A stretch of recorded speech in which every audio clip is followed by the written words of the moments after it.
Good afternoon. Looking at a pitch catch ultrasonic machine here today, or at least a Bondmaster is set in the pitch catch mode. What I've done is I've hooked up my pitch catch transducer.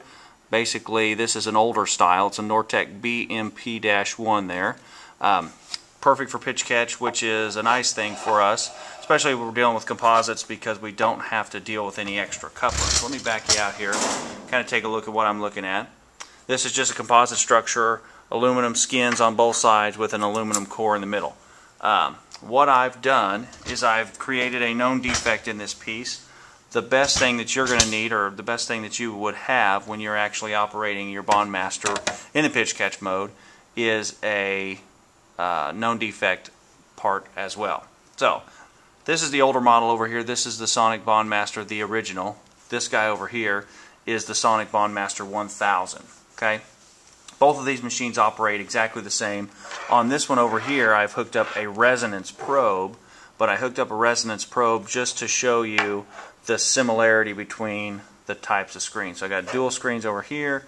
I swing back over here. I've got dual screens over here. So anyway, similarity basically is, you know, I could push my run buttons, my alarm buttons.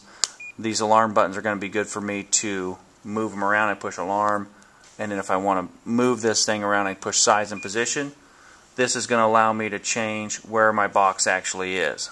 So if I push move vertical position or move horizontal position, either way, I'm just rotating this. Okay, push it again, move vertical position, moving it all over the place. Or I could just set it wherever I wanted to start with, just like this.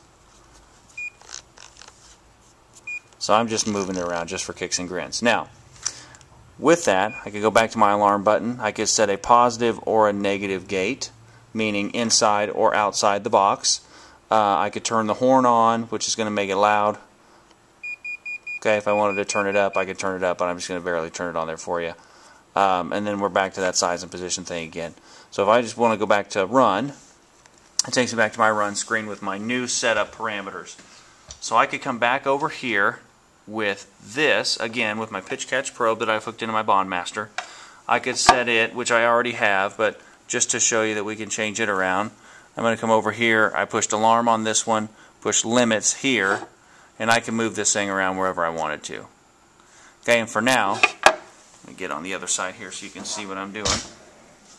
Knock you around a little bit. I can move this all the way around here, and for now I've just got this thing set kind of where I want it. No particular place, because I can move this alarm around however I want to. So I'm going to push null. That sets my screen or my dot back in the center there. What I did do, or as soon as I turn this thing on, this particular setup for this Bondmaster runs a pitch catch probe in a swept mode. Now all the swept mode means is, as soon as I put this on the part here, it makes a circle-y kind of thing. So I'm going to zoom in so you can see what I'm talking about here. If you're looking over on the left hand side where it says active, all I'm doing is I'm looking at a known, this is not a known defect yet, this is simply a good part.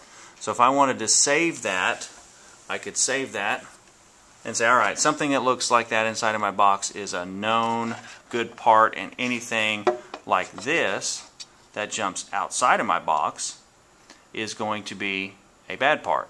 So biggest thing is set my alarm where I want it. On my composite structure, all I have to do is have a good part.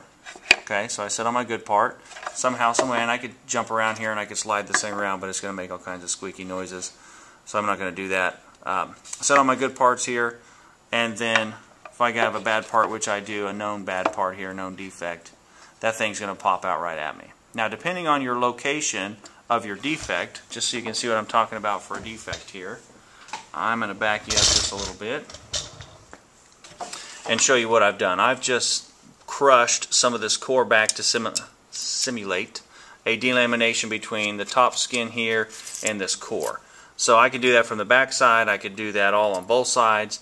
If I were truly going to inspect this piece though, what I would really want to do is I would want to do through transmission. But for now, since I'm just doing a quick check, using pitch catch is not a problem. Anyway, so just to show you kind of here one last time, I'm going to set on my good part here. You can see where I'm at. I'm just on here. So then when I back up and go to my bad part, right there, okay, I'm just over the top of my bad part. and I could push this. I know it's right on the edge right now because that's the easiest place to simulate a defect, but if I pushed it way back in here somewhere, it's not going to make me any difference. It's going to be wherever I put the defect. Okay, so I know back here I'm dealing with a good part. I pull it back over here. Okay, again, out here on the edge, I've got that thing jumping way outside of the box there. So anyway, my biggest deal for a pitch catch setup, or in some cases a MIA setup, mechanical impedance, I'm going to have to be able to view where I keep my boxes and where I keep my dots. So the biggest thing I would recommend is setting a signal that you have that you know is a good signal or a bad signal, either way. So if you're looking for bad signals, you set a bad signal in the stored, and then when you get something replicated like that, you go back and look at it. Otherwise, same thing with a good signal. As long as you see that good signal, it's not outside the box, you know it's going to be in good shape. Anyway, any more questions on that? That's pretty simple inspections. Pitch catch is not a very, very technical thing because it doesn't have any couplant required. There is a lot more that goes to it than that, but right now all we're looking at is just simple, turn it on. I could go straight in with my pitch catch, and the nice thing about this unit is if I wanted to go back to this, on mine it has a manual button, and that manual will give me directions for what specific probe I want to use. So if I want to use a pitch catch probe, which I do, it's telling me here what to do, and you can read that. I'll give you a second to kind of read through that. But it's a pretty simple inspection using this Bondmaster. There are different types of probes that you would use for different thicknesses, but the one I have, just quite simply, I'm just looking for delaminations between top skin and top of the core. So anyway, if there's any questions there, again, please let me know, and I'll do what I can to answer them. Thanks.